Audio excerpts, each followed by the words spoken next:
Good morning, everybody. Welcome to the North Dallas Plano Career Focus Group. It's December 5th, 2025. We're very glad you're with us this morning. Please note this event is being recorded and will be uploaded to the Career USA YouTube channel to view in the future. By participating in this event, you give consent for your name and picture to appear. Please note that any comments you put in the Zoom chat window will not appear in the recording. Well, good morning, everybody. My name is Jeff Morris. Back in 2007, I took over leading this group. This group's been around since the late 1990s. I took it over in 2007 when the prior leader landed a job. In 2008, I started a website called careerdfw.org, a website to help those unemployed in the Dallas-Fort Worth area. In 2012, I launched careerusa.org to help those around the United States. I have written a book called What I've Learned About Your Job Search That You May Not Know. It is available on Amazon, or if you see me, I have copies with me most of the time. Since 2017, I've been a member of the practice interview team, also known as the PIT crew. You'll hear more about them in just a few minutes. Our agenda this morning will start out with success stories. We'll then go to 30-second introductions, then hear from the Interview Success Workshop, the practice interview team, and the career tip of the week. And then we'll have our main event, which is open forum today, about the top of the hour. Well, I like to start off the meeting with good news, with success stories. If somebody brought donuts here today, so I know we have one landing. Anybody online have good news to share? Anybody online? Going once, going twice? Okay, I guess not. I guess we'll go here. Walt. Good morning, everyone. Yes, I was at Pit Crew Wednesday, and Pit Crew had a record 8 landings. So I was going to give the names. I don't know where some of them, what company they went, but I do know a few. Gene McFarland, Senior Manager, Program Management at L3 Harris. Carissa Batson, the event producer with BizNow, starting December 1st. Then there was David Glasscock, Angela Jones, Kimberly Ferraro, Lauren Akolker, Brent Cooper, Dr. Cooper, and Wes Campbell. So I wish I had the companies where they landed, so you might could follow up if those are one of the companies. But that's all the information I have today. So congratulations to those 8 today. That's a record for the Oh, pit yeah, crew to there have I that am. many. Have that many. I'm here. And I would also say that yesterday at South Lake, I was one of 11 people who landed, and they had one who they pushed to next week. So they actually had somebody for next week. So I guess you can say that's 12. Brett Cooper, I am going to be a medical director in Aetna's Texas Medicaid division, doing utilization management and prior authorizations and things like that. I'm starting January 5th. Found the job through actually a colleague of mine from our state medical associations who messaged me on LinkedIn and said, "Hey, have you seen this posting? If not, you should apply." And then also, as a matter of networking, she sent the internal talent person my information and said, "You need to hire him or at least talk to him." And over a month, that conversation unfolded, and then got the offer last week. So I would say I had 3 interviews, but I would actually say I had 2 because the third one was more of a conversation for 40 minutes as opposed to an actual interview. And I would say what I learned, this was a career pivot for me. And so I'll say what I said yesterday at South Lake, which was across these various groups that everyone sort of embraced me as a 40-year-old college graduate who had never had a non-academic corporate type job, never written a resume, never really had job interviews, and really taught me a lot over the last 3 months. So I just have to express my gratitude to all those people who sort of took me under their wing and pushed me, and the practice interview team, whose interview, as I told Ron the other day, actually was significantly harder than the actual interviews I had. So that's me. Great. Thank you very much. Congratulations. All right. Anybody else? All right. Everybody out there who's still waiting, you will get to do this one day. Look forward to it. Okay. All right. For everybody who's online, if you will, open up your chat window and we'd like you to put in your name, the position you're looking for. Give us your email, your LinkedIn address, your phone number, the city you're watching from, 2 or 3 target companies that we can maybe help you with. And then if you have connections at the companies where you maybe help somebody else, let us know where those are so that if somebody else is seeing this, they can help you reach out. So I will put 30 seconds on the clock to get started. It'll give you time to start.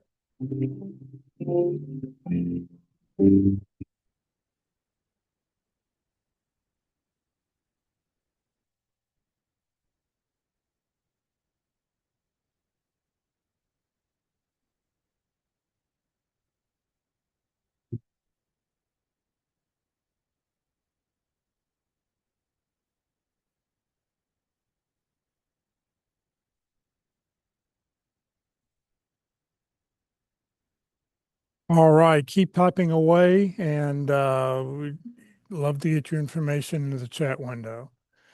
Okay, what we want to do is now do the 30-second introductions for those people who are here in person. So if you will come on down, grab the microphone, and we'll get 30-second introductions for everybody who's here in the room first.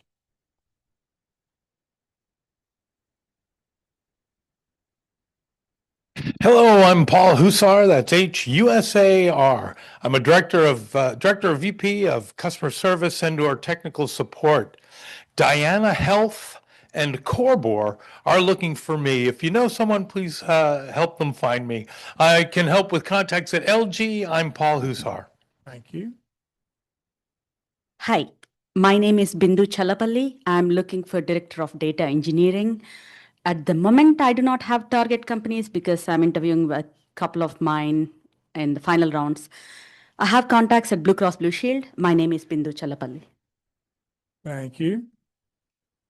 Hi, my name is Jennifer Rovira. I'm looking for management positions in training or learning and development.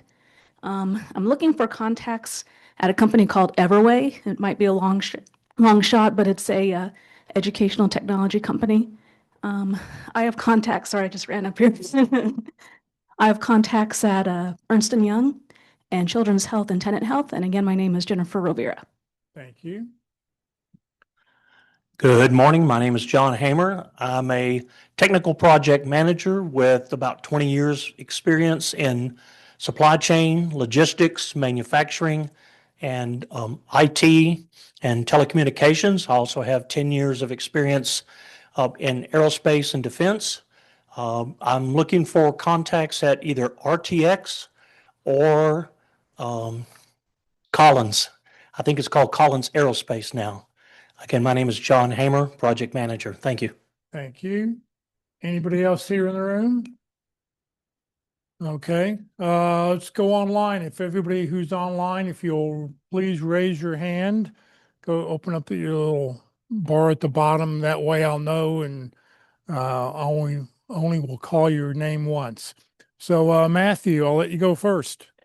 Good morning. I'm Matthew Bianchin. I am seeking a role as a business development director. I have contacts at Pepsi and at Frito-Lay. I'm currently actively interviewing with Compass Group, but if there's any further leads that somebody has with Compass Group or any contacts, would certainly greatly appreciate that. I am Matthew Bianchin. Thank you. William. Good morning, everybody. My name is William McLaughlin, currently seeking a business analyst role. 2 of my target companies are GameStop and Dave and Buster's. Again, my name is William McLaughlin. Thank you very much and happy Friday. Thank you. Todd. Good morning. Hi, Jeff. My name is Todd Haney. I am seeking a role in customer success or implementation. My target companies right now are Cotality, Motorola Solutions, or Simpsons Strong Tie. I can help with L&D, I'm connected with the Association for Talent Development, so reach out. My contact information is online. My name is Todd Haney. Thank you. Thank you, Steve.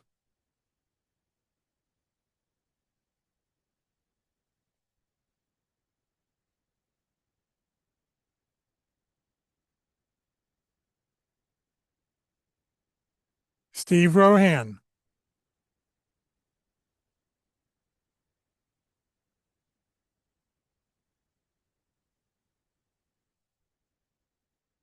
Steve, we cannot hear you on your microphone.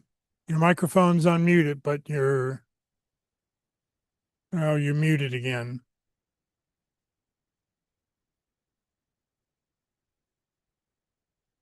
All right, we'll come back to Steve. How about Miguel? Yeah, probably double muted. Good morning, Jeff. Good morning, everyone. My name is Miguel Castillo. I'm looking for a VP or director in finance. Need contacts this week at BNSF or Caterpillar, and I have contacts at American Airlines. My name is Miguel Castillo. Thank you, Mike. Hello, everybody. My name is Mike Belzil. So I'm a data analytics product leader. And I help business leaders ring their performance bell by converting data into dollars. So I'm seeking a director of digital product role based in the Dallas-Fort Worth area. Target companies include 7-Eleven, Keurig Dr. Pepper, Hershey, and Amazon. And I have contacts at Walmart, Epsilon, and Circana. My name is Mike Belzil. Thank you, Nikki. Good morning. I'm Nikki Duncan. I'm looking for remote chief of staff or director of operations type roles. I do not have any target companies this week because I've already talked to all of the CEOs and founders of my target companies. And I have a diverse network. So just let me know, look at my contacts. Let me know if you need a introduction. Again, I am Nikki Duncan. Thank you, Chandra. Hello, my name is Chandra Thomas, and I'm seeking an administrative analyst position. In fact, I'm on my way to a job fair right now. The only target company I have is Blue Cross Blue Shields. And again, my name is Chandra Thomas. Thank you, Scott. Good morning, everybody. Scott Boudreau, Certified Planning Inventory Management. Looking for a supply chain job in central New Jersey remotely, specializing in inventory control or production planning. If it has a part number, I can manage it. If it doesn't, I'll create one. Scott Boudreau. Thank you, Sandy. Or Cindy. Good morning. This is Cindy Greenberg. I'm in Dallas. I'm seeking leadership roles focused on strategy, technology, and/or healthcare. It's usually a mix. Those roles are director, senior manager, strategy consultant type roles. My current focus targets are Healthcare Service Corporation, HCSC, Blue Cross Blue Shield of Texas, and USAA. I have contacts at National Government Services, Elevance Health, NASCO, HP, and others, and I'm happy to support your search with my contacts. Again, my name is Cindy Greenberg. Thank you. Thank you. Steve, you want to try again? Nope, you're muted. Steve, you're muted.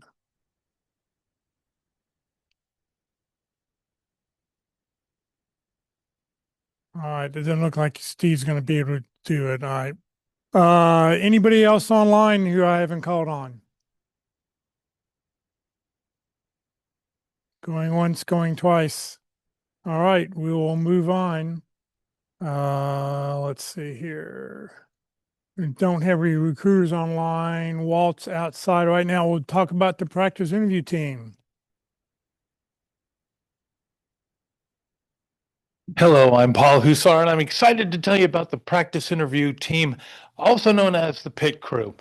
We conduct mock interviews where individuals will submit their resume and a job description and be interviewed by a panel of 3 people who have taken quite a bit of time to prepare to interview them, researching the company, the individual, and the job description. We meet here every Wednesday afternoon from 1 p.m. to 3 p.m. For the first, second, third, and fifth Wednesdays of the month.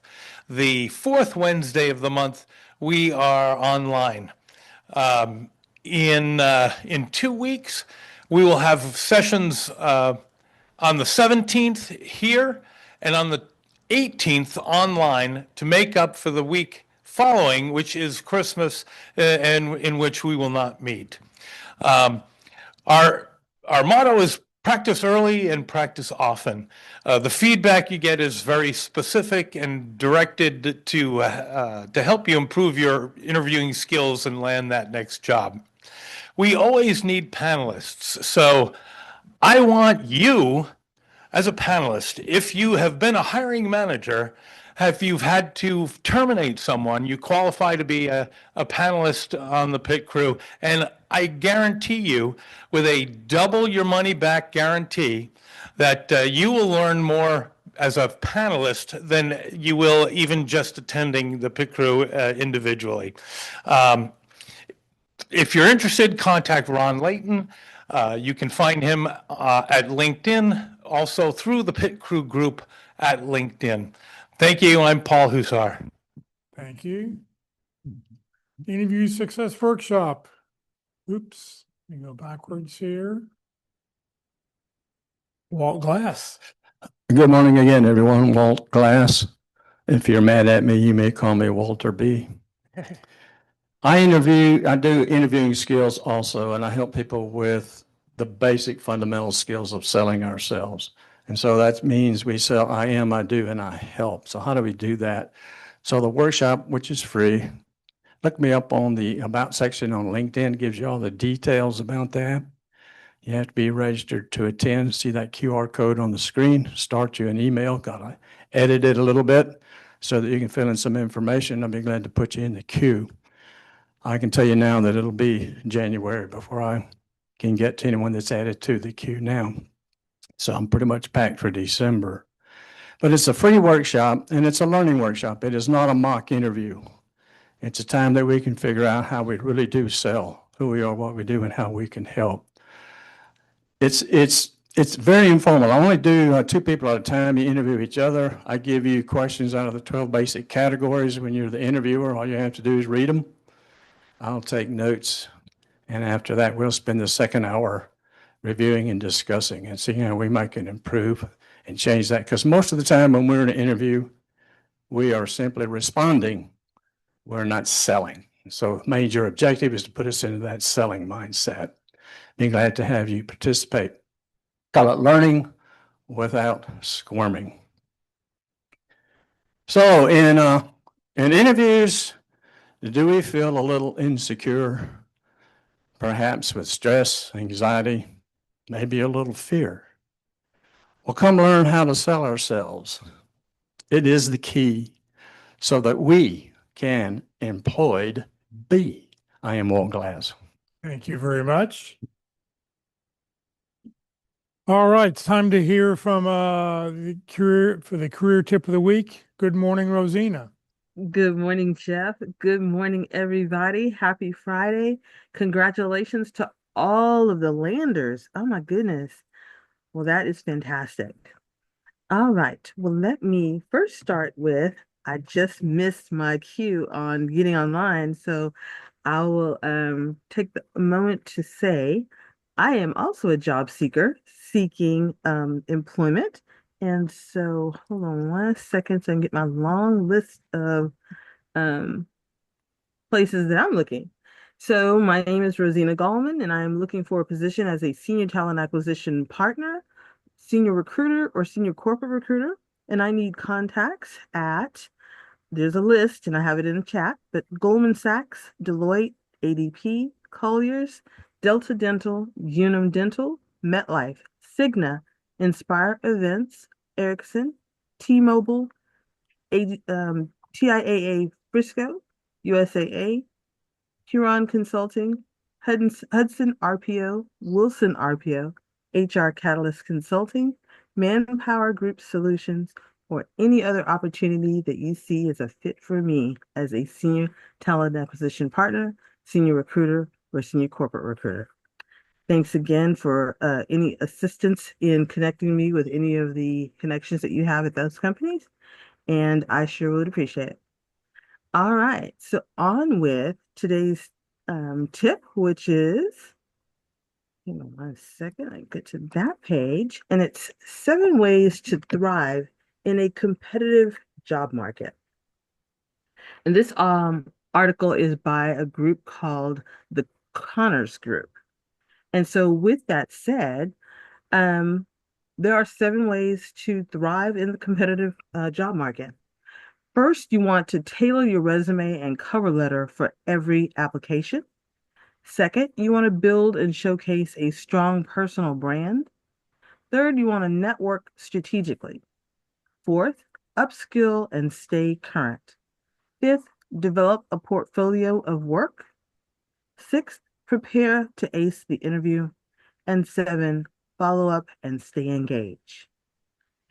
So, in a world where job posts can affect hundreds of applicants, it's not enough to just simply have the right qualifications. You need to strategically position yourself as the ideal candidate who brings both value and a unique perspective to the table. So the Connors Group has written this article to outline 7 of the best ways to stand out and rise above the competition, from crafting a personalized resume to leveraging your network and building an online presence.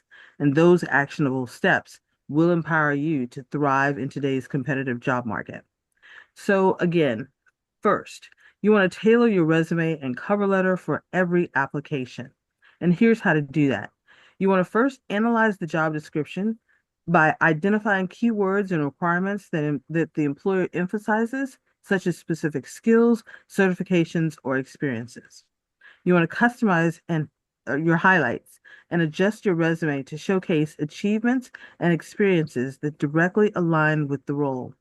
Quantify results where possible, such as increased sales by 25% through targeted marketing campaigns. That's the example that they use. And then you want to also craft a personalized cover letter. Address it to the hiring manager by name, if possible, and you want to explain why you're passionate about the role. Use examples to show how your past successes make you an ideal candidate. So second, you want to build and showcase a strong personal brand. So the way to do that would be, first, optimize your LinkedIn profile. Use a professional photo and write a compelling headline that reflects your career aspirations. Your About section should highlight your expertise, values, and key accomplishments. You want to be consistent across platforms, whether it's LinkedIn, Twitter, or a personal website. And you want to ensure that your professional narrative is consistent across all of those platforms. You want to share valuable content regularly. So posting articles, insights, and achievements relevant to your field, and engaging with others' content also helps you to build your visibility. And then you want to create a personal website if possible, or if applicable to your industry.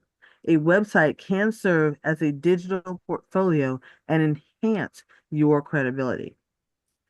Third, you want to network strategically.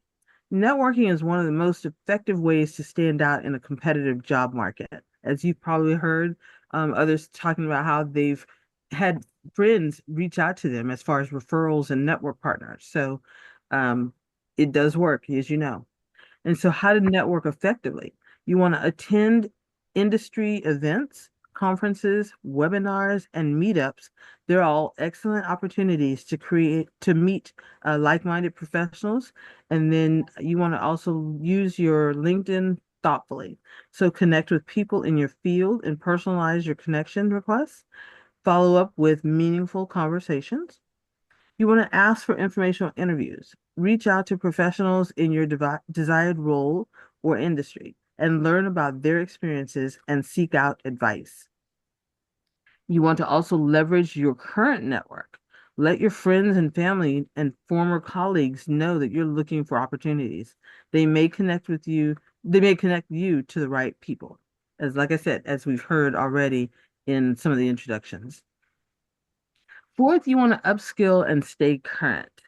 So how or ways to do that would be enroll in online courses, platforms like Coursera, LinkedIn Learning, and Udemy. They all offer flexible courses in almost every field. You want to earn certifications because certifications in your industry, such as Google Analytics, PMP, or Salesforce, can make your resume stand out. You want to stay updated on trends. So subscribe to industry newsletters, listen to podcasts, and follow thought leaders to stay sharp. And then join workshops and boot camps. These often provide hands-on experiences and yet another chance to connect with professionals. Fifth, you want to develop a portfolio of work. A portfolio of work is a concrete way to show that you are capable in a competitive market. And so in a competitive market, employers want more than just words on a resume. They want proof that you can deliver the results. So a well-organized portfolio demonstrates your expertise, creativity, and attention to detail. And it also helps hiring managers to visualize the impact that you could make in their organization. So how to build an impressive portfolio? You want to first include your best work. Showcase projects that demonstrate your skills and highlight successful outcomes. Use metrics to quantify results. You want to use diverse formats. Depending upon your field, your portfolio can include case studies, design samples, reports, or even video presentations. You want to create mock projects. If you're new to the field, create mock projects that demonstrate your expertise. For example, a marketing professional could develop a hypothetical campaign for a real company. And then you want to host it online. Use platforms like Behance, Dribble, or a personal website to make your portfolio easily accessible. Six, you want to ace the interview. So a great resume can get you through the door, but a strong interview performance is often what lands you the job. So how to prepare?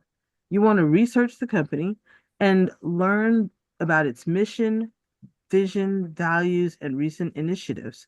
This knowledge allows you to align your answers with their goals. You want to practice your responses.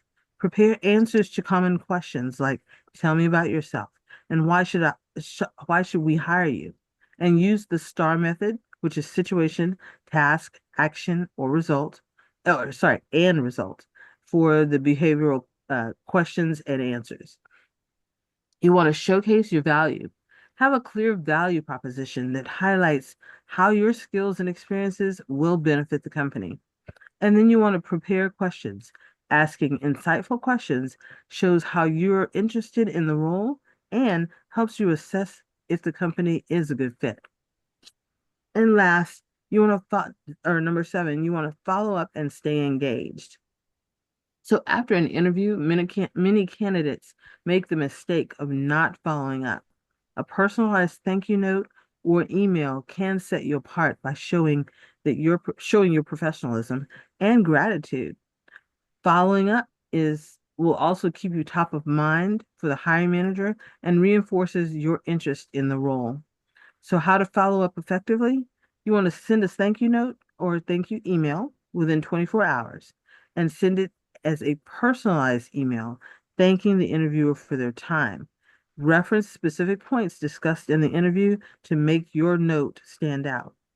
You want to express continued interest, so reiterate why you're excited about the opportunity and how you can contribute to the team.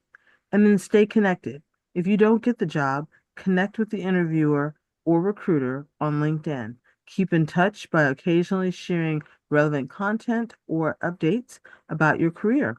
And be sure to read How to Turn a Job Rejection Email into a Networking Opportunity for a few additional tips. And that article is produced on the blog from the Connors Group.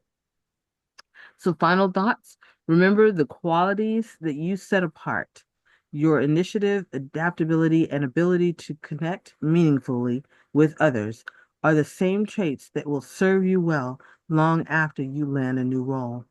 Think of this process as more than just a job search. It's an opportunity to refine your skills, showcase your value, and build relationships that can shape your career for years to come.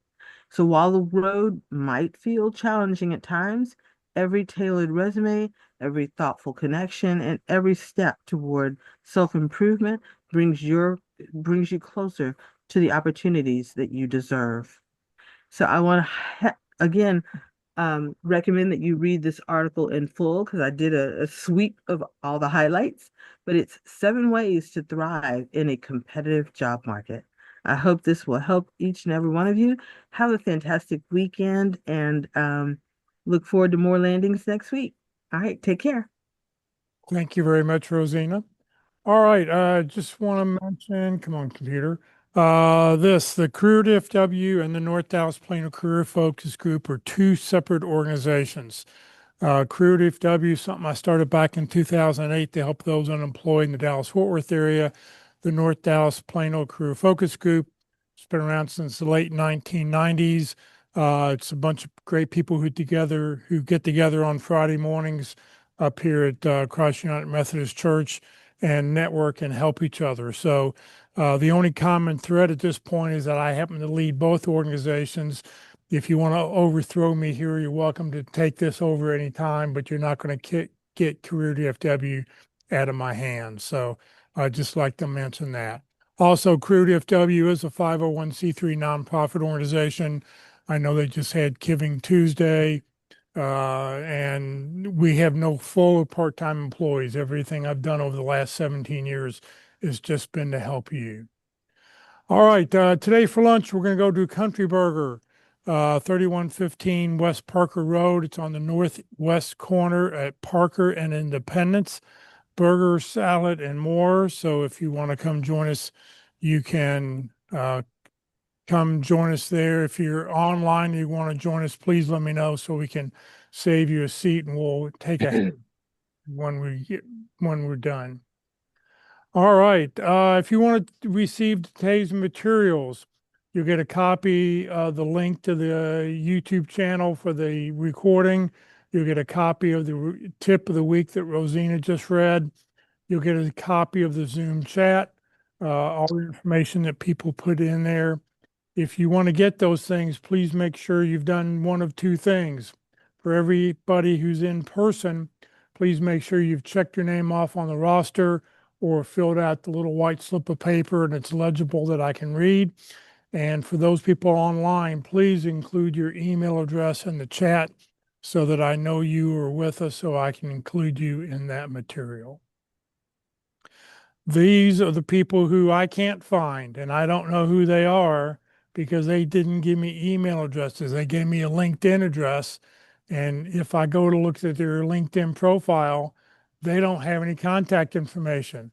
So there's no ways for me to contact them. So if you're on this list, please update it in the chat window so we can get this, so I can get you added to our list. All right, today our main event is open forum. We're going to open it up to you all, and you all will guide where we're going to go today. So I'm going to stop my sharing so we can see everybody who's online. And if you got a question, okay, if you've got a question, please ask us, and everybody can offer opinions and stuff. So what do you want to talk about in the back of the room there?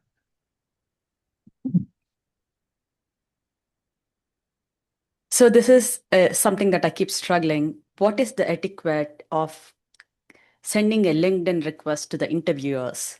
There is a talent manager, and then you go meet the panelist, and sometimes you like some of them, but not all of them. But do you go ahead and send the LinkedIn request after the interview or wait until you get the decision? I always struggle with that. People's opinions. What do you think? Any connection's a good connection. Yeah. As long as it leads you down the right road. There's no wrongdoing in having a connection. You'll never know. They might reach out to you, even though you might not be selected, they could reach out to you later on.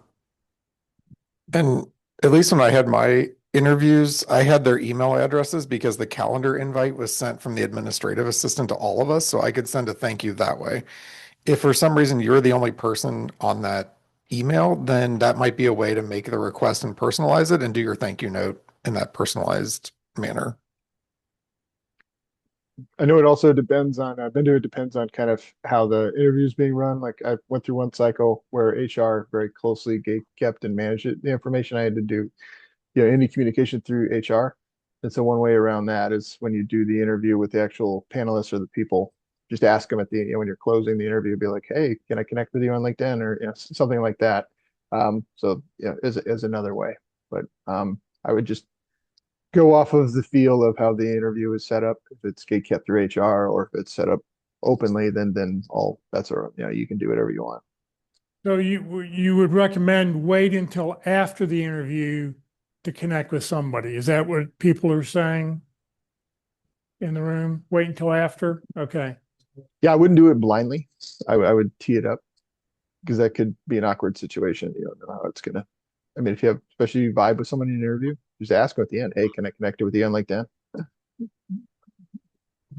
I was going to say, but you certainly could stalk their profile and use that comparison to prep for the interview. But certainly save the connection till after. Right. Okay. Miguel, do you have a question? I see your hand up. Yeah. So, I mean, we all prepare for interviews, or at least that's obviously the recommendation from Walt and the pit crew, and we all know that. And so, but in many cases, as part of the interview process, there's other things that you have to do, right? Sometimes they'll ask you to, work on a business case, etc. But one other thing that might be more common than a business case would be that they ask you to do some of these surveys. I don't know. It's not really a survey, right? It's tests where they are checking, like they're either spatial checks, etc. All these type of things to see, how you can think or how you think. Anybody has any idea where you can go and practice those type of tests? I don't know how common it is for everyone here, but I know you like the screening behavioral yeah, in the things. screening phase, you might, I'll tell you, I am in the process of actively interviewing, and they told me it's through a research kind of a type company, and one of the steps after you already met even with the hiring manager will be to go and do one of these assessments, right? That are include tests. And so, like any other exam, test, etc., from school to college to anything else, you get better as you do them, more frequently. So it'd be a good idea to practice them. So anyone has had that experience, or anyone knows where to check this type of assessments? Okay. I've only had experience years ago, Miguel. When I was interviewing with Procter and Gamble, they had like everyone, Yep. everyone Yes. had to do a screener. I went through that as well there. And it was common, and so there was a group that you could sign up to help you practice for it. That I heard that's the only time I've heard it. It's probably only if there's a big company that does it, like a Procter and Gamble or an Amazon or something that use a lot of those. You may be able to find like a group that can help you train for it. But the one-offs, I don't know. I just maybe just a ChatGPT search or a internet search, maybe give you tips and tricks, or Glassdoor, Reddit. There may be people that said, "Hey, here's my experience from doing these screening tests." And it's a tricky situation, but you're definitely seeing them more and more. Yeah, and I agree with you. That's why I was asking if anybody had some experience. This is the third company or the third process where some sort of an assessment is being asked to be completed, at least for me. Miguel, this is Matthew. I had the opportunity recently. I'm still involved in the interview process, but mine was more of a behavioral.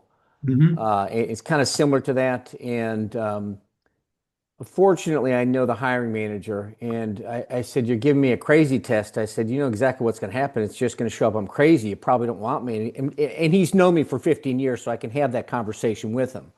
Right.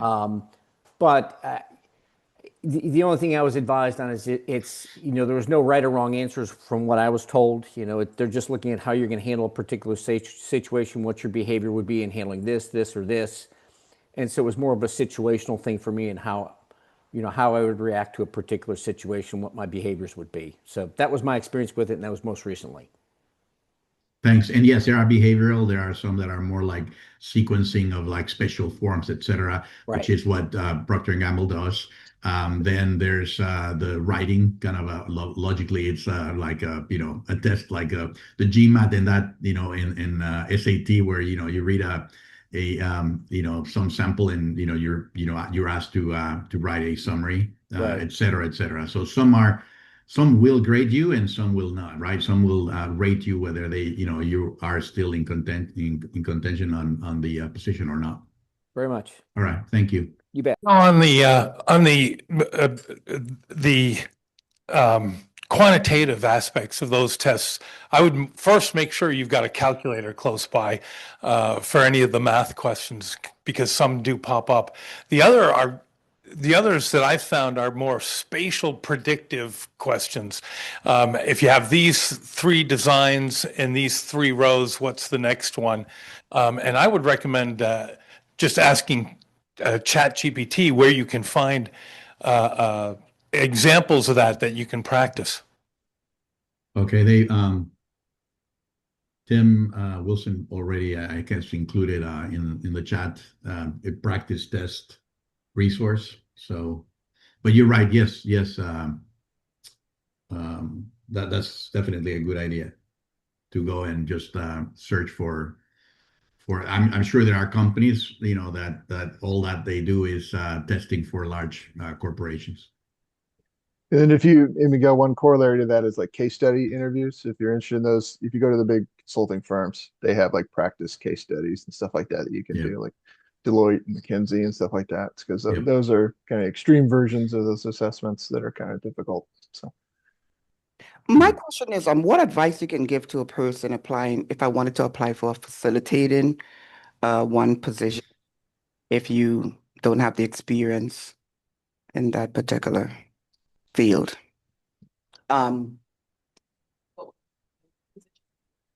Facilitator, like a facilitator training position. So say the question again, how do you What advice you can give to a person who wants to apply for a facilitator training position if they haven't been in that field before?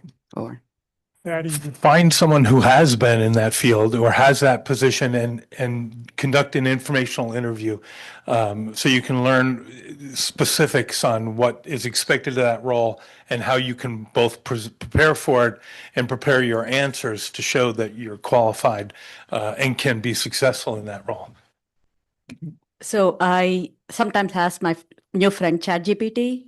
I give it my resume and also the desired position that I want, and I ask it to do the gap analysis and the transferable skills, and also give me a development plan. It does all of it beautifully. Sometimes I do not agree with the development plan because it's not something that motivates me, but it gives you the development plan to work for that role. But yes, I I copy the position, I copy my resume, and I say that for this position, using my resume, tell me the skills that align and can be transferred, where are the gaps, and how also create a development plan to address the gaps. So I do work in that field, and I would say if you're really serious and willing to spend money, there is a organization called Association for Talent Development, and they offer a certification. They offer classes on a lot of different talent development topics, and one is facilitation. I know people who have gone through that class. It's not cheap, but it does give you like a document, like a third-party document saying that you've at least completed training in that area. Association for Talent Development, ATD. Yeah. Oh, I was just going to say too, besides ChatGPT, if you get frustrated with that or can't figure it out, JobScan is a website that will do it. You get like 5, I think, a month for free or something like that. So yeah, so I did that with mine, and it'll point out exactly like what you've missed, and then you can go back and redo your resume and put it back, and it'll say you increased your match like by X%. So you just type in job skills and Jobscan.com or something like that. Yeah. Yeah, it's jobscan.co. Yeah. It's, but you get, yeah, and you get a certain amount for free. I want to go back just for a second back to the resource testing for on, when the company gives you a test to take. Number one, don't overthink it. Just the first answer that comes to your, the answer that looks right, the first answer that comes to mind is what you want to do. And I've had people say, just take a stiff drink before you take the test so that you just go for it and do it.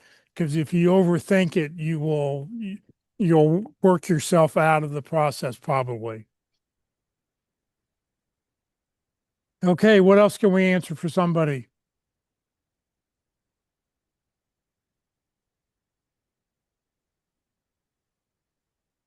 Thanks for the beers popping up on the screen. Very cute.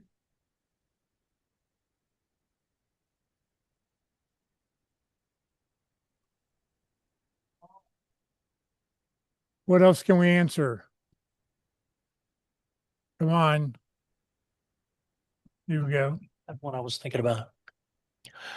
So I would think that probably on Career DFW or one of our websites, what do we get recommendations for informational interview questions? Because some of us who are looking for jobs, or all of us that are, we're taught to, for those type, you're just asking for information and not asking for a job, right? Hey, have you got any, got any openings? So what's a good source for sample that would give us good direction for sample informational interview questions? If you go to the careerusa.org website and in the search box put information interviews, you'll find Dennis O'Hagan's questions that he would document that he put together. You'll get a link to Walt's video where he talks about information interviews, and you can watch on the Career USA YouTube channel on one of the 13-part workshops. We talk about information interviews. So they'll talk about, how to talk about it and stuff. Also, you can always just Google and say, ask for questions. I mean, I've already got 2 targets. whole key is you're asking for advice and contacts when you reach out to somebody. And after your information interview, the goal is to have 2 more contacts that person gives you, that you can reach out to 2 more people, and then 2 more, and you just start expanding that way. I find that whenever asking questions of anyone, whether you're just networking or in the interview itself, have questions that will show that you know the company and that you're interested in its future. That will resonate a lot better and help you develop a rapport with the person you're talking to.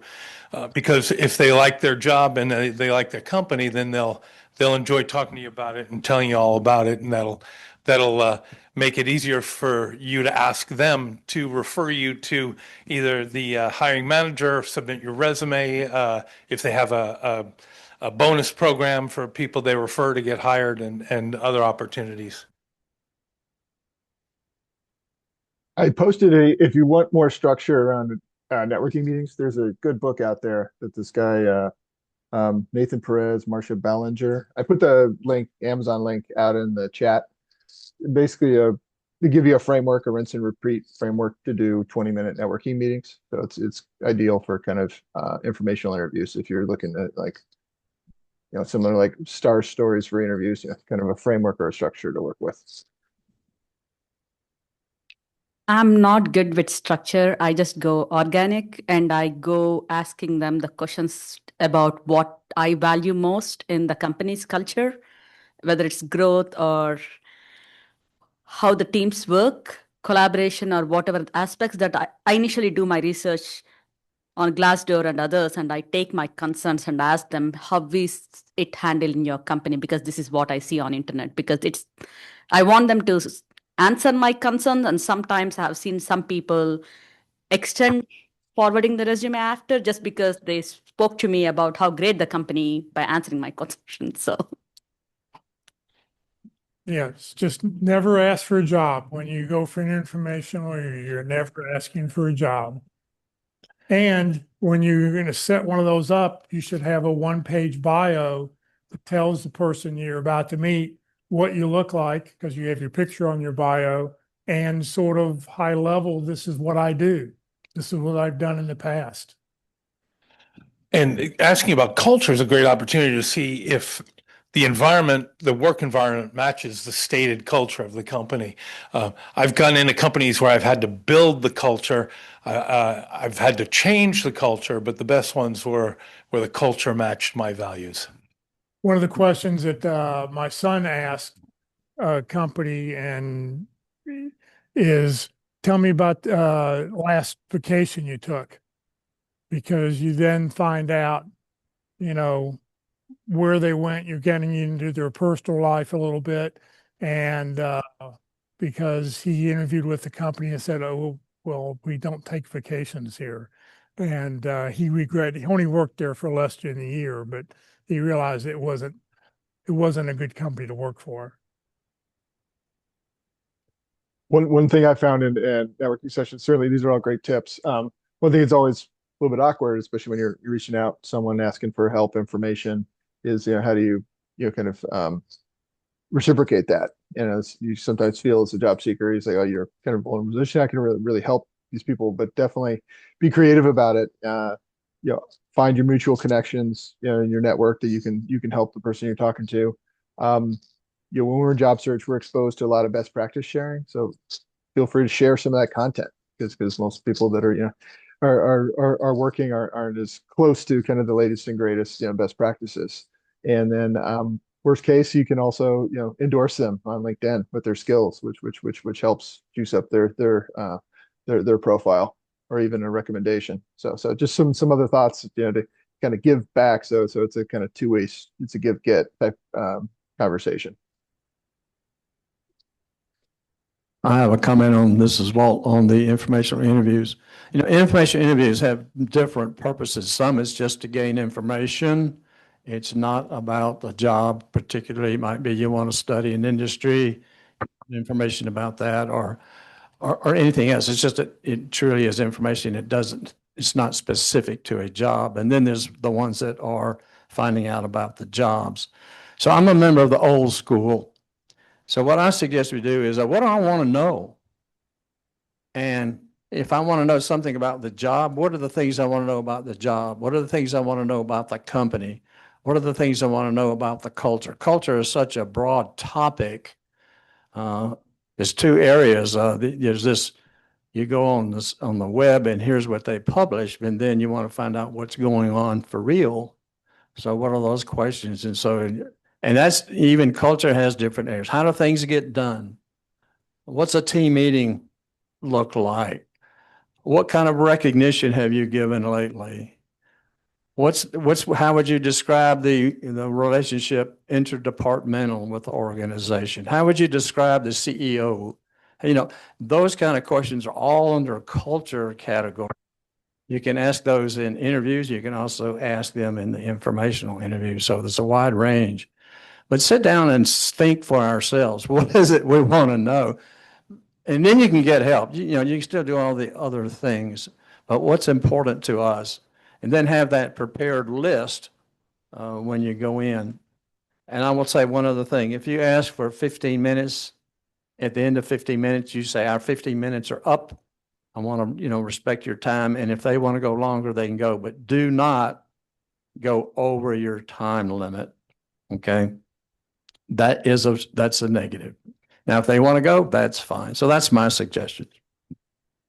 And yeah, we had a speaker here several years ago, and I've tried this, and I guess she's gotten too big and hoity-toity and doesn't want to come back and see us anymore. But she was married at the time, and her husband was in the army, so she was living on the army base.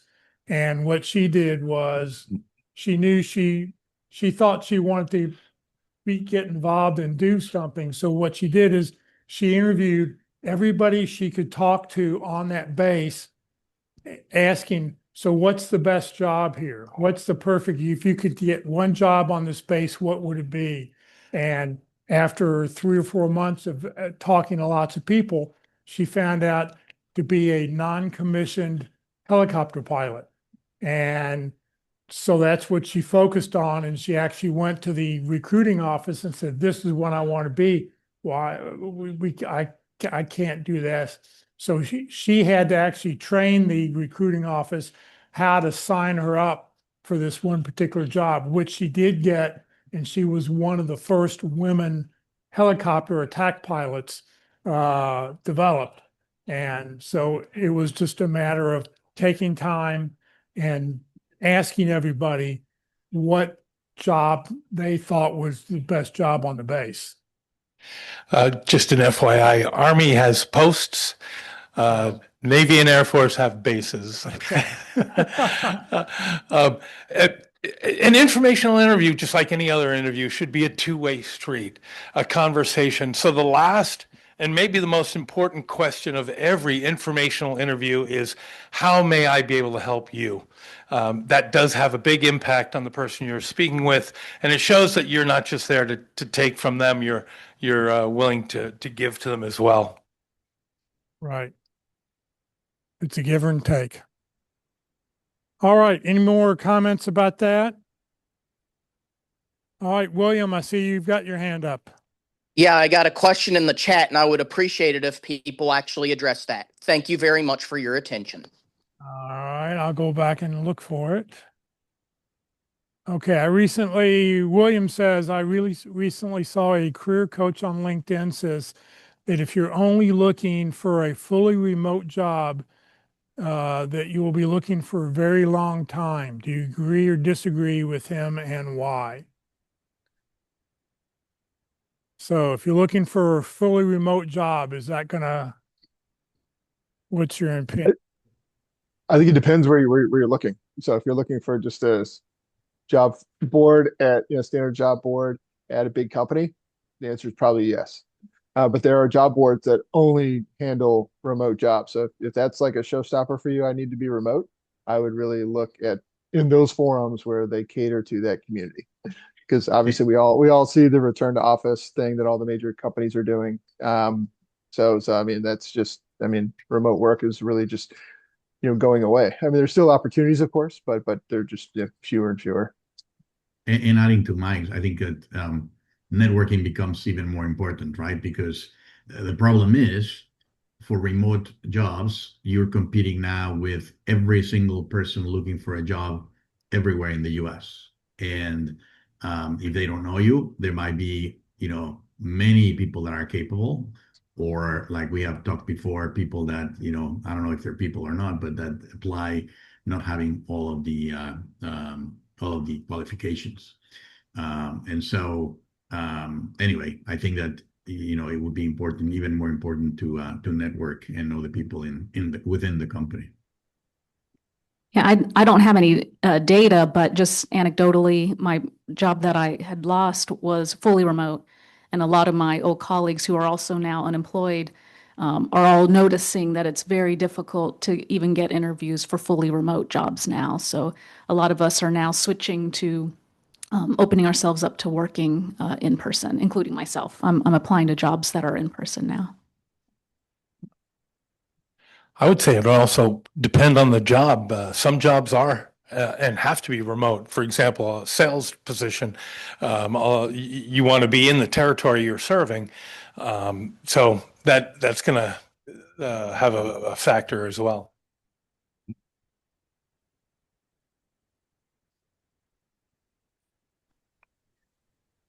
Jeff?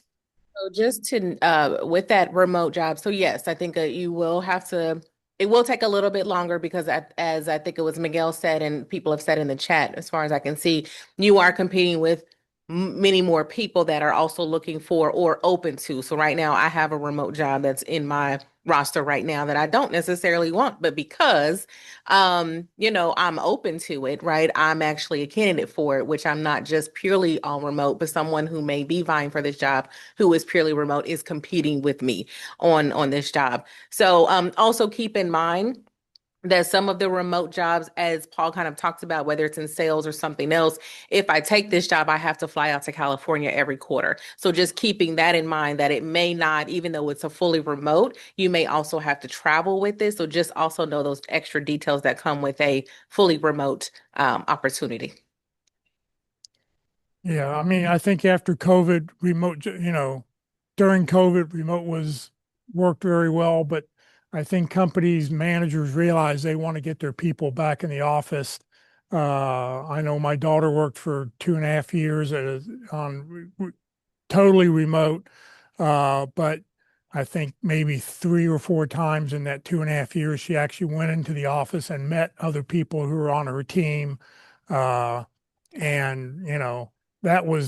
she actually enjoyed that the best because, it's not the same talking to somebody on a Zoom call as it is actually seeing them all day and talking at the water cooler.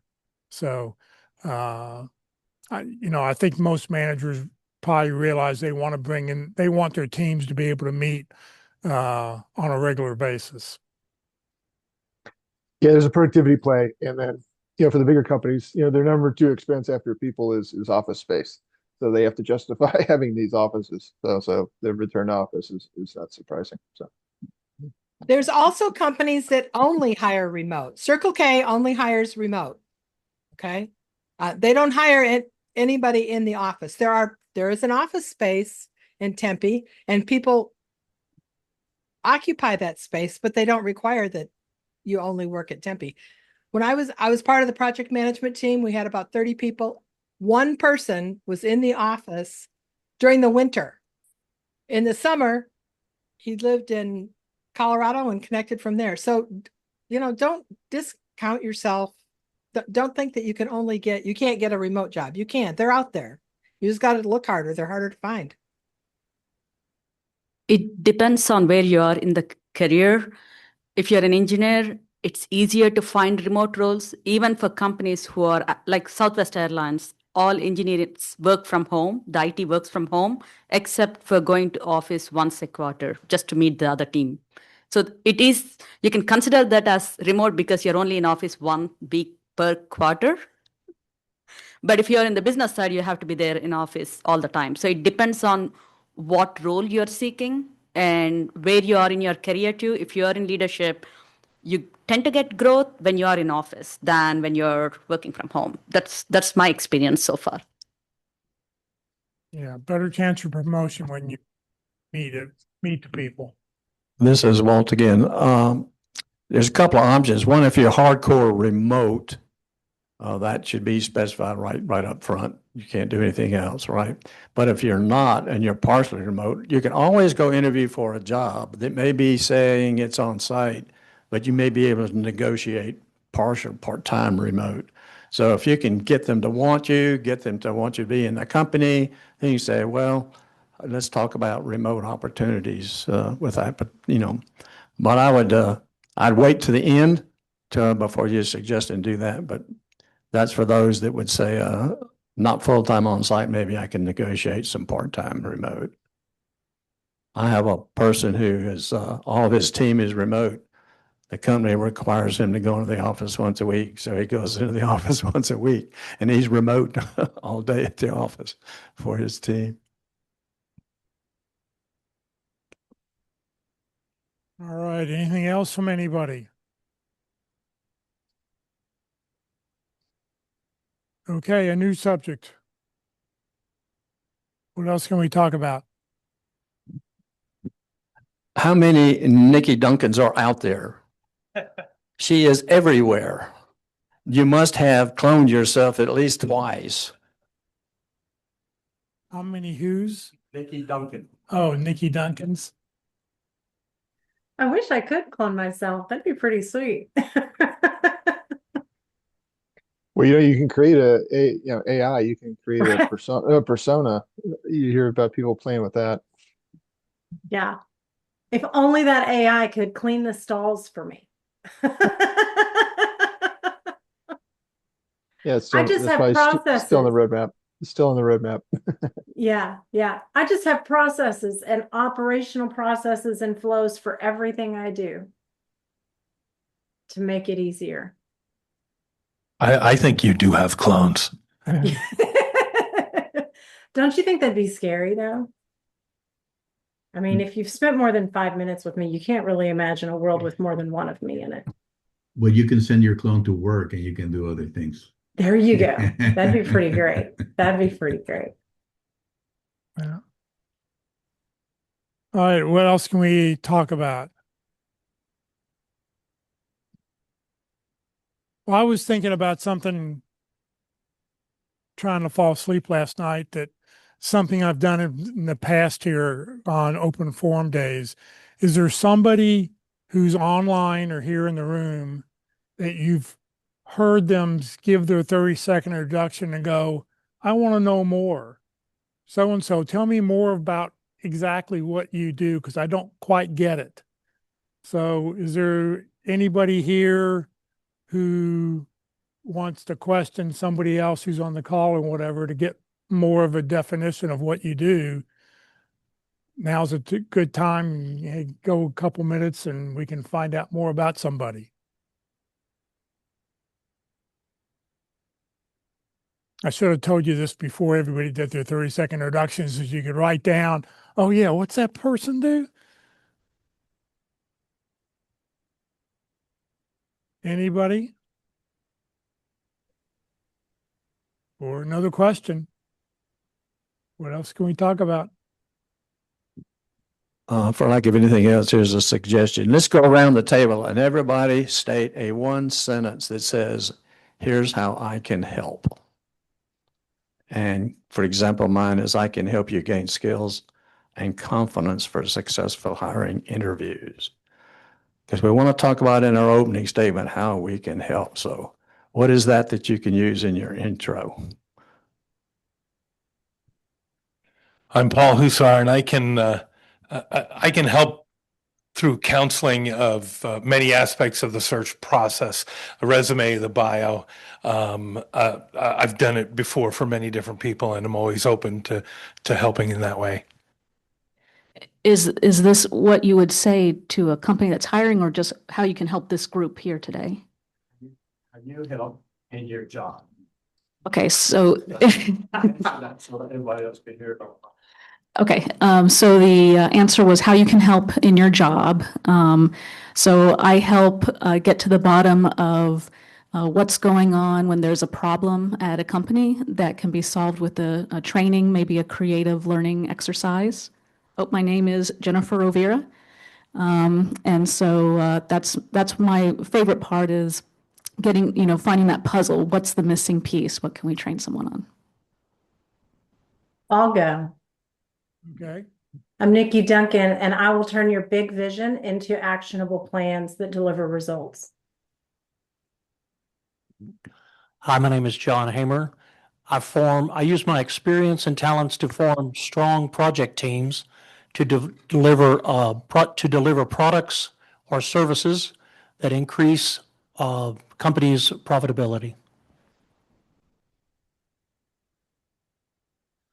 My name is Gregory Langfeld, and I help connect people to solutions through the experience in solving their problems. I have a background in Jaguar Land Rover and Nordstrom, so I understand the experience and how to make it great. What am I doing? You're good. You're employed. You're employed, yeah. Hi, I am Tiffany Ford, and I help by coaching up your leadership that directly impacts your people lives and people numbers. Hi, I help companies turn data into insights so they can make better business decisions. I also help companies execute their strategy because strategy without execution is hallucination. Hi, my name is Cynthia, and I help people turn their dream into reality by guiding them through organizational and personal growth. Okay. This is Paul Hussar again. I didn't realize it was a quick trick question. I can help I monetize call centers, improve efficiencies and processes, leadership, and transformation into a call center to a strategic asset that better serves and retains and attracts new customers. All right.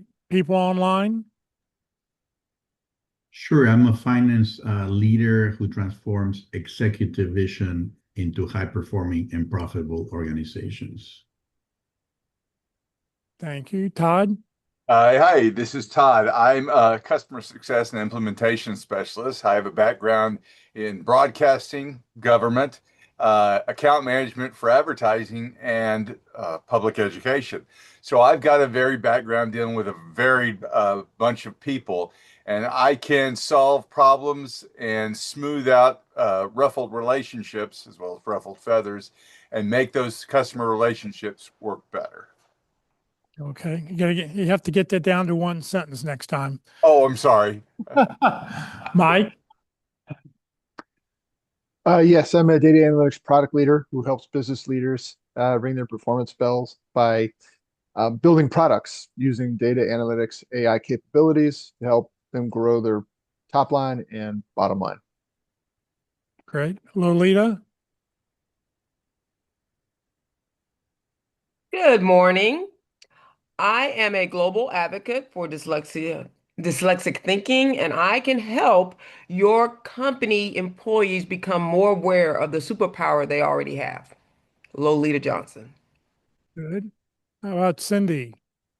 Hi, I am a strategist who helps organizations align their strategies with business operations for successful execution to deliver a real impact. And I do love the person who said strategy without execution is hallucination. That was a good one. You can use that in the future. Oh, Keisha?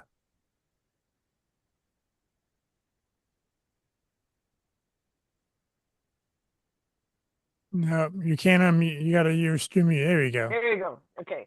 Alkeisha Rodriguez. I translate the technical into tangible to make it profitable while maintaining humanity in the midst of expanding technology. Alkeisha Rodriguez. Okay. Kathy Dixon?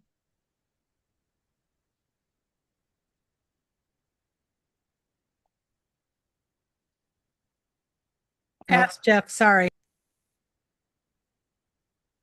Go ahead. No, All right. pass. All right, pass. All right, Matthew? I specialize in seeking to understand clients' goals and challenges and provide solutions to drive new business and retain clients. William? I help companies reduce wasteful spending and increase their efficiency. William McLaughlin. Okay. Let's see here. Scott?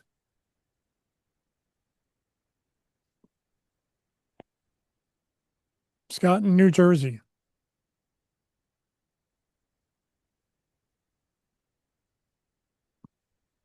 Maybe not. Rosina?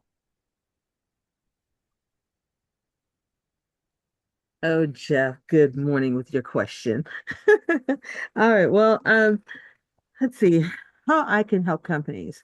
I can help find the right talent for a client's hiring needs by assessing their hiring processes and applicant tracking systems, then generating a diverse talent pool to find the right talent. Okay. Andrea?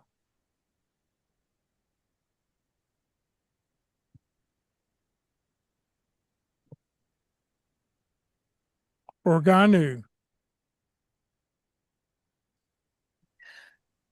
Hi, good morning. I'm a universal design strategist, and I can help your disadvantaged, whether temporarily or permanently disadvantaged, continue to contribute, to thrive, and to lead. That's it. Okay. And James. James with no last name.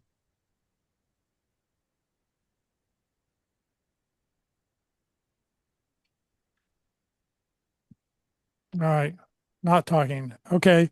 I heard a speaker several years ago, and he talked about 30-second introductions and how do you get somebody to tell you, well, tell me more about what you do.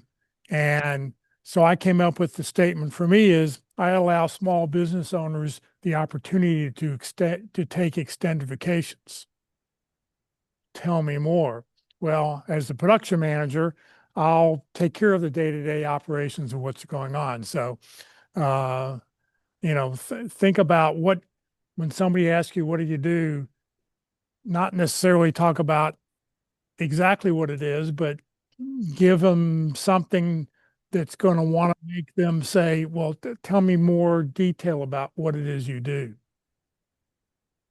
It was a very interesting meeting once. All right. Thank you, Jeff. I think that helped a lot for us to get to know each other a little better. Right. All right. What else can we answer for somebody?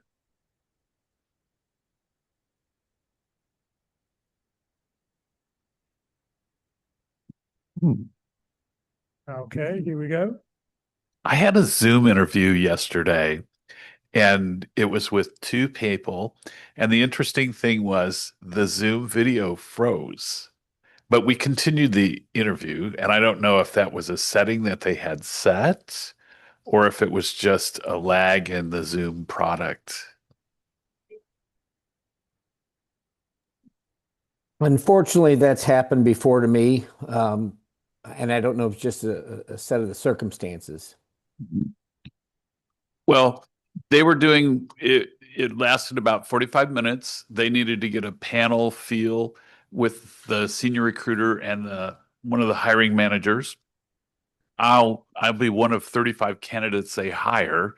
It's a training group that'll start on January 26th, and I'll know by the end of next week, by Friday at the latest. And it was an interesting scene because they're all the way up in Michigan and they're covered in snow. So I just figured, must be technology issues or something. They're frozen up there. But the audio came through beautifully, and we had a great conversation with frozen faces. But I thought the interview went really well. It's the second interview. I think I'll have the offer next week. And they pretty much laid out everything. And it's a cool little company called Haggerty Insurance. So they are specialty collector and sports car. Automotive. Yep. Yeah, automotive. So it really fits in my wheelhouse. And the beauty of this job is I get to work from home. No commute. Yeah. Okay. Michigan's a long way. Zoom doesn't have a built-in freeze button to freeze the video, so it just had to be technology. The wires were too cold for Michigan.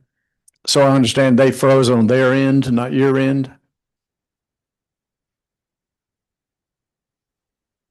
Okay.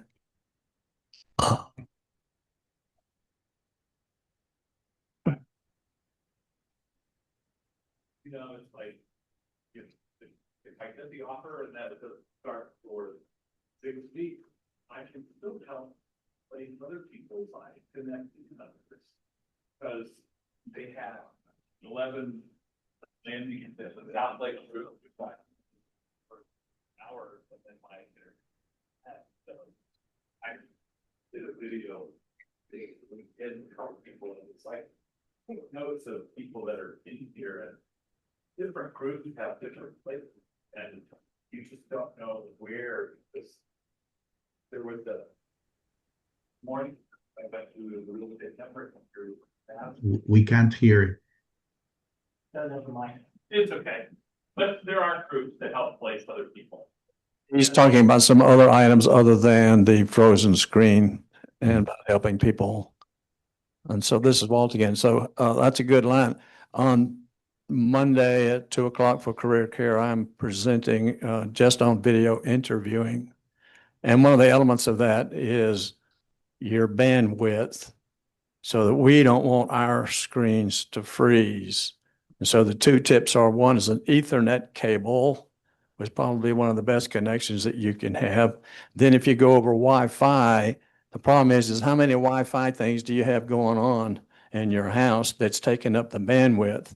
And so you want to close down everything, other phones, other stuff, whatever's going on, to increase your bandwidth so that your screen doesn't freeze. And sometimes, I don't know, we got so much Wi-Fi going on sometimes in the house with Ring and other things that are happening that it just eats up that bandwidth. Yeah, you can also do a speed test. You can do a search on speed test and you can get something that shows what's going on. What you need is your upload speed is the key for that, not the download speed, but the upload speed has to be somewhere around 4, I think 4 or better.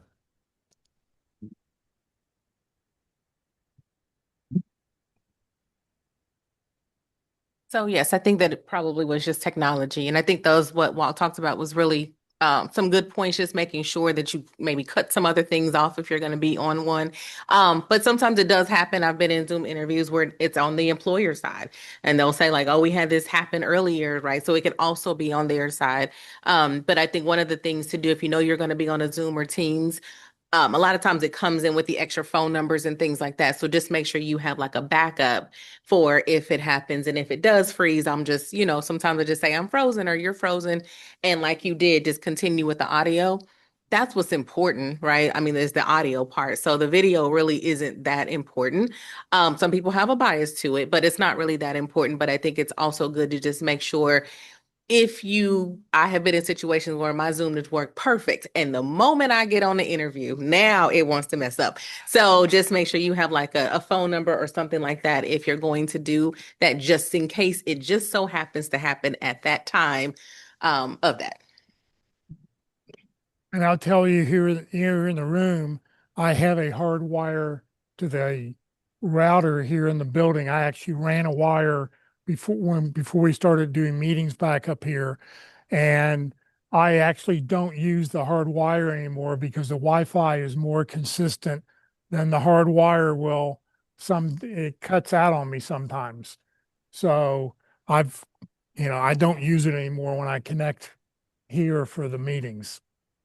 I'm just using Wi-Fi.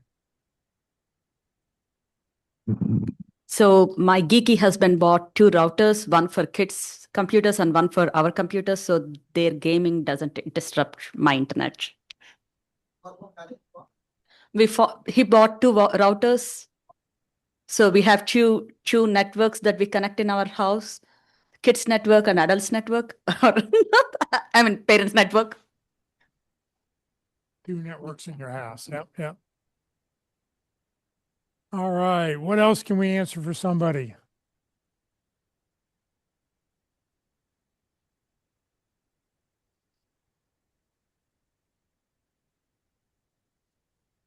Anybody? Don't tell me we're done. Too early to go eat lunch. But we do have donuts and treats back there in the back for everybody here.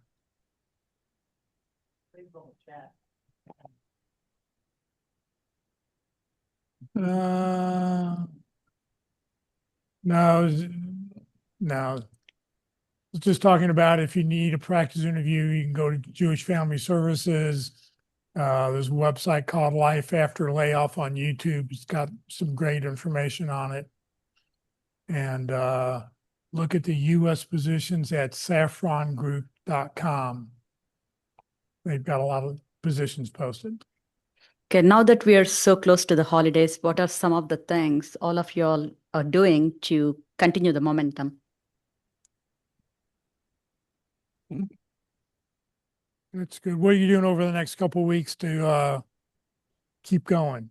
I think this is a great time to reconnect with people that you haven't connected before, right? You can just, even like wishing a, happy holiday or something, and it's an excuse if you haven't been able to connect with someone. to do that, aside of the people that you already have been in contact with, that you should, touch base with them again. Networking. I mean, a lot of holiday events. So great opportunity to network, and numbers tend to be higher because people like to celebrate a little bit around the holidays. So I try and take advantage of that over the next few weeks. Yeah. So I was actually at a holiday party this week, and the question came up, well, what are you doing for work? And the happy answer came up was, I'm a brand ambassador. I'm actually working on my next position as I pivot into that. So I'm the brand ambassador. So if you have questions about Jaguar Land Rover, I was there for 7 years and I was also at Allstate. So I'm pivoting into a new role. But as a brand ambassador, I help connect people. So what do you do is my next question, because I was at a NARI event, which is National Association of Remodeling and Interior People. And the NARI event had a lot of networking people that they all work in the architecture and design committees.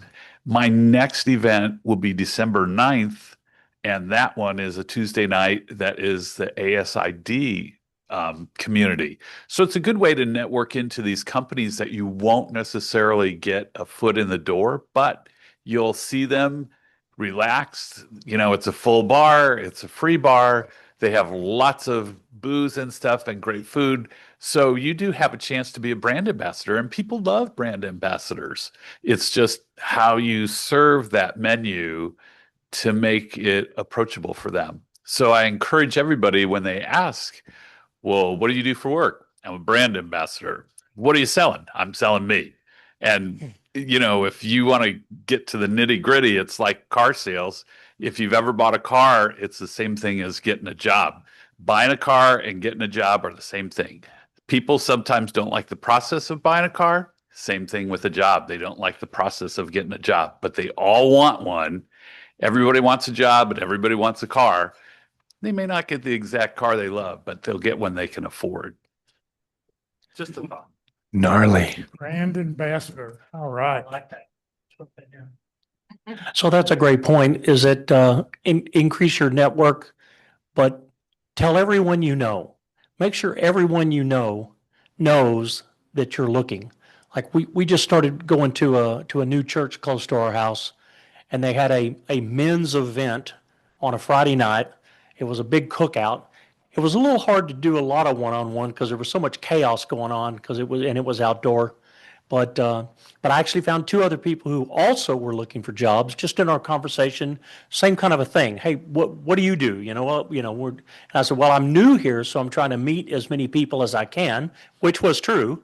But in the meantime, I took that opportunity to let them know, that I'm in transition and do that. And then I mentioned to Jeff when I came in this morning that I went to a IoT Texas, which is Internet of Things meeting that I've been going to for years on Thursday nights, once a month. And same thing there.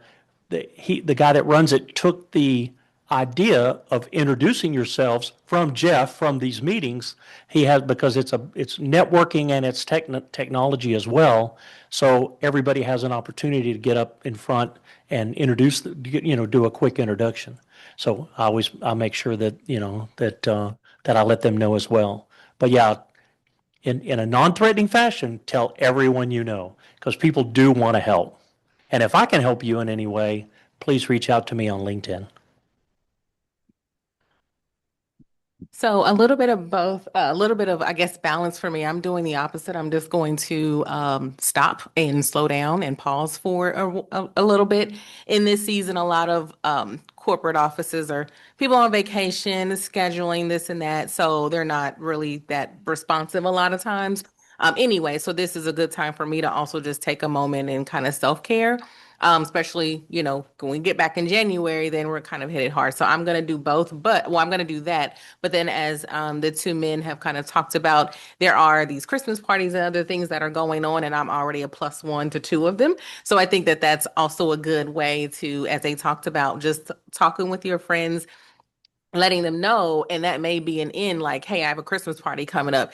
Correct, as he said, booze is going to be there, so just be mindful of that. But having maybe getting your friends to give you a +1 to their company Christmas parties could also be a good way to go in.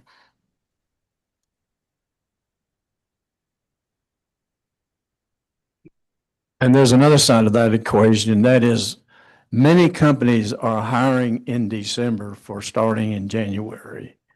So I suggest you continue everything as much as you possibly can during this particular month, because you can relax on Christmas some, or you can relax now. It's your option of what you want to do, but realize that there's more hiring probably in December than any other month.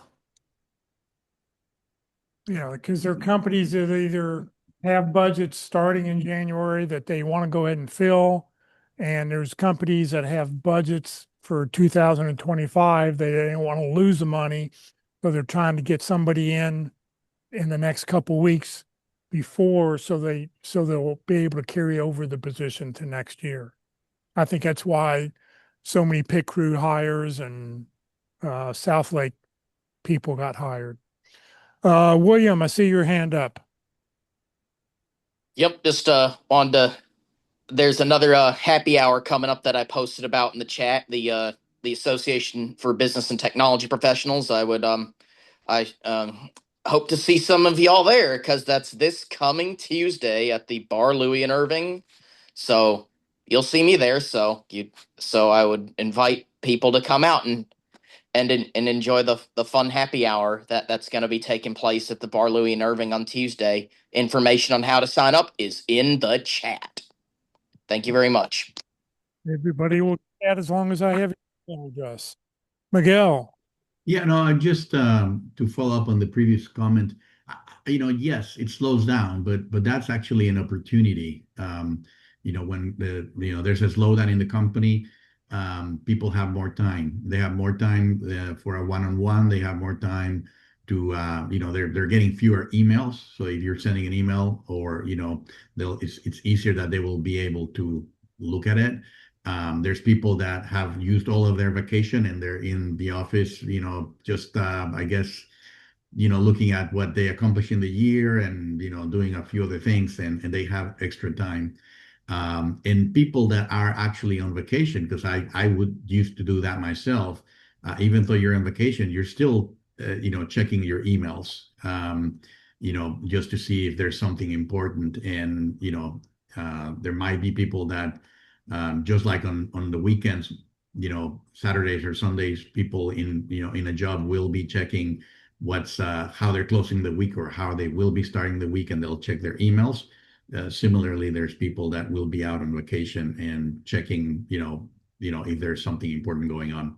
And once again, if you contacted them, if you email them, there might be a better chance than in normal day-to-day situations for them to look at your email or your note. Yeah, great time to reach out to people because you're thanking them, how was their Thanksgiving, wishing them a Merry Christmas, Happy New Year, safe travels. Just a comment, I worked in the education industry serving IT services to colleges and universities in Texas. So I worked during the holidays because they were totally shut down. And so I just had to man the phone once in a while. Somebody might give me a call, but it was good. I could use my vacation time. So what those industries that shut down completely, there are some that do that. Banks shut down every other week for a day or so, but nonetheless, look at your industry and say, what's happening, what's going on, what are the trends, what's happening with that, so that you can, when you get into a company or something, you're talking about that, you say, okay, here's what's happening with that. But take advantage of their downtime for our uptime. And don't forget to take care of yourself, especially during the holidays. That's important too. My goal is to only work 5 days a week through the holidays.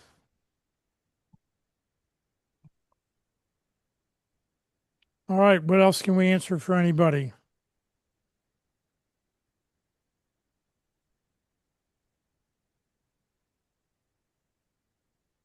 I think Cindy posted something about she wanted to know who was talking about the Internet of Things. You want to talk about a little bit about that meeting? Sure.